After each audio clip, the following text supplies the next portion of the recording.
నమస్తే, నేను మీ Anil Bommagani. Welcome to our channel MMTV channel. Please do subscribe my channel. ముందుగా మనం ఏదైతే అల్లు అర్జున్ గారు సంధ్య థియేటర్ దగ్గర జరిగిన తొక్కిసలాటలో ఒక మహిళ మృతి చెందడం, అలాగే ఒక బాబుకు అన్న కోమాలో ఉండడం, హాస్పిటల్లో చేర్పించడం విషయం పైన పోలీసులు ఏదైతే సమాచారం A11గా అల్లు అర్జున్ గారిని చేర్చి వారిని హత్యాయత్నం కేసు కింద ఉద్దేశపూర్వకంగానే మోటేషన్తోనే జరిగిన హత్యగా భావించి వారికి ఏదైతే అరెస్టు చేసి నాంపల్లి కోర్టులో సబ్మిట్ చేసి అలాగే జైలుకు తరలించడం జరిగిందో, ఆ జైలుకు తరలించిన క్రమంలో మనం వార్తలలో చాలా సందర్భాలలో ఒక పొలిటీషియన్ కానీ ఒక సెలబ్రిటీ కానీ చాలా సందర్భాల్లో మనం వినడం జరుగుతుంది, క్వాష్ పిటిషన్ హైకోర్టులో ఉందని, క్వాష్ పిటిషన్ హైకోర్టులో ఉందని. ఈ క్వాష్ పిటిషన్ అంటే ఏందని నేను చాలా సందర్భాల్లో చాలామంది అడగడం జరిగింది. అసలు క్వాష్ పిటిషన్ ఎప్పుడు వేయచ్చు, ఏడేయాలి, ఎలా వేయాలి అనే దానిపైన పూర్తిగా తెలుసుకుందాం. ఏదైతే క్వాష్ పిటిషన్ అనే దానికి ముందస్తుగా మనం ఒక పోలీస్ స్టేషన్కి వెళ్ళినప్పుడు పోలీస్ స్టేషన్లో ఒక కేసు నమోదై మన పైన ఎఫ్ఐఆర్ నమోదు అవుతుంది. ఆ ఎఫ్ఐఆర్ను మనకు ఒకవేళ 7 సంవత్సరాల కంటే తక్కువ శిక్ష పడే కేసులు నమోదైతే, చట్టాలు నమోదైతే మనకు ముందుగా 41A CRPC notice, subjective correction ఇప్పుడు 36 BNS ద్వారా ఒక నోటీస్ ఇవ్వడం జరుగుతుంది.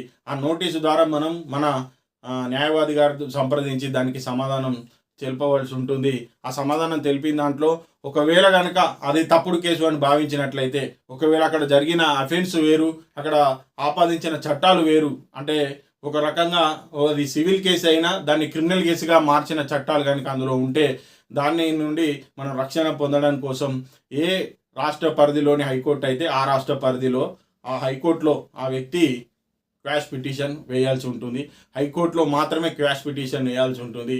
ఒకవేళ తప్పుడు కేసు సంబంధించిన మన కొంతవరకు సాక్ష్యాధారాలు కనుక జడ్జి గారికి అక్కడ ఉన్న న్యాయస్థానానికి చూపెట్టినట్లయితే దానిని రద్దుపరిచే అవకాశం ఒక హైకోర్టుకు న్యాయమూర్తికి మాత్రమే ఉంటుంది. కాబట్టి ఈ క్వాష్ పిటిషన్ అంటే మన మీద నమోదైన ఎఫ్ఐఆర్ తప్పుడు ఎఫ్ఐఆర్ కాబట్టి దానిని వెంటనే రద్దు చేయాల్సిందిగా అభ్యర్థన.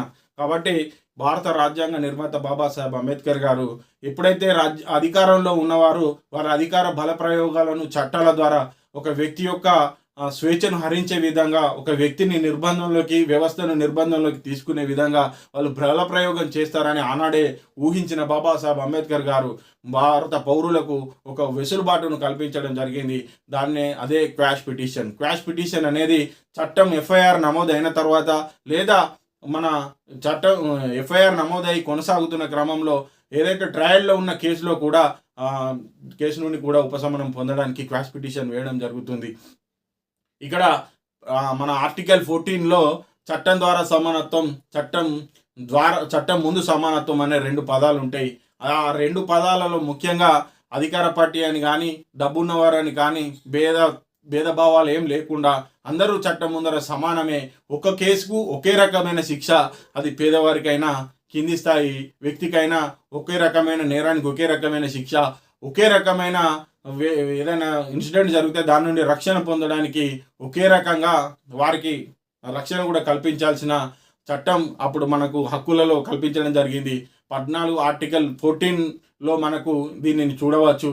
ఏదైతే చట్టం ముందర సమానత్వం, ఏదైనా ఎఫెన్స్ జరిగినప్పుడు దానికి సంబంధించిన కేసులు అధికార పార్టీ అయినా ప్రతిపక్ష పార్టీ అయినా ఒకే రకంగా ఉండాలి.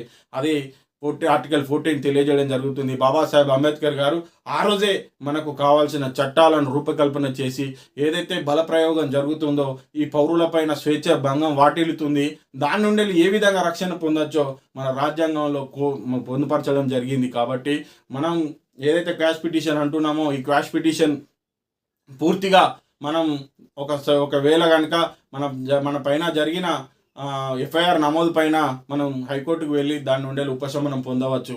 అక్కడ జరిగింది ఒకటి కేసు నమోదు, ఇంకొకటి కనుక పోలీస్ వారు నమోదు చేసినట్లయితే అక్కడికి అమలయ్యే చట్టం ఒకటైతే దానికి అధిగమించి వేరే చట్టాలను కనుక మన మీద సెక్షన్లను కనుక నమోదు చేసినట్లయితే వాటి నుండి ఉపశమనం పొందడానికి హైకోర్టు ద్వారా మనం క్వాష్ పిటిషన్ పొందవచ్చు. ఈ క్వాష్ పిటిషన్ అనే పదం కింది స్థాయి వాళ్ళకు చాలా మందికి తెలియకపోవడం వలన చాలా నష్టం జరుగుతుంది. ఇది ఎప్పుడైనా మనం ఒక సెలబ్రిటీకో లేకపోతే ఒక రాజకీయ నాయకునికో ఒక ధనవంతునికో ఒక పొలిటీషియన్కో ఒక ఇండస్ట్రియల్ వ్యక్తికో జరిగితే మాత్రమే ఈ పదాన్ని మనం టీవీలలో వింటున్నాం. కాకపోతే ఇది ఎవరైనా ఒక అఫెన్స్ జరిగినప్పుడు ఆ అఫెన్స్ యొక్క తీవ్రత వేరు, అక్కడ నమోదు చేయబడిన సెక్షన్లు వేరైతే దానిపైన హైకోర్టుకు వెళ్ళి క్వాష్ పిటిషన్ వేయడానికి అవకాశం ఉంటుంది. కాబట్టి మనం క్వాష్ పిటిషన్ వేయడం వల్ల మన క్వాష్ పిటిషన్ వేసి కావాల్సిన సమాచారాన్ని సాక్ష్యాలను కనుక చూపెట్టగలిగితే మన మీద నమోదైన ఎఫ్ఐఆర్ను హైకోర్టు కొట్టివేయడానికి క్వాష్ పిటిషన్కు వెళ్ళడం జరుగుతుంది. కాబట్టి ప్రతి ఒక్క పౌరుడు ఈ క్వాష్ పిటిషన్ గురించి తెలుసుకోవాల్సి ఉంటుంది.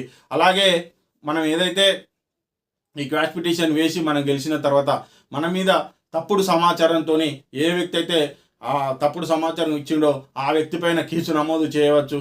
అలాగే తప్పుడు ఎంక్వైరీ చేసిన అధికారి పైన కూడా మనం కేసు వేయచ్చు, ప్రైవేట్ కేసు నమోదు చేయడానికి అవకాశం ఉంటుంది. కాబట్టి మనం ఎప్పుడైనా పౌరులుగా మన హక్కులను మనం తప్పు చేసినంత వరకు తప్పును తప్పుగా ఒప్పుకుంటే న్యాయస్థానాల్లో తప్పుకు శిక్షకు అక్కడి వరకు శిక్ష ఉంటుంది.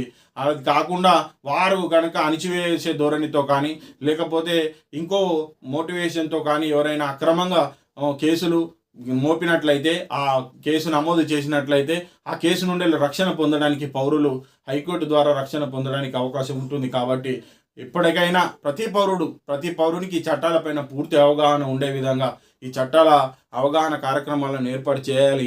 ఈ లోక్ అదాలత్ కానీ లేదా ఇంకే సంస్థల ద్వారా కానీ చట్టాల యొక్క పూర్తి సమాచారాన్ని కింది స్థాయి పౌరులకు కూడా తెలిసే విధంగా ఒకసారి అన్ని వర్గాలకు కింది స్థాయి వర్గానికి కూడా తెలిసే విధంగా సమాచారం అందించే విధంగా అడ్వర్టైజ్మెంట్ కానీ ఏది రూపకంగానైనా సమావేశాల ద్వారా అయినా తెలియజేసే విధంగా ఒక నిర్ణయం జరగాలని కోరుకుంటూ నేను మీ అనిల్ బొమ్మగాని. Thank you.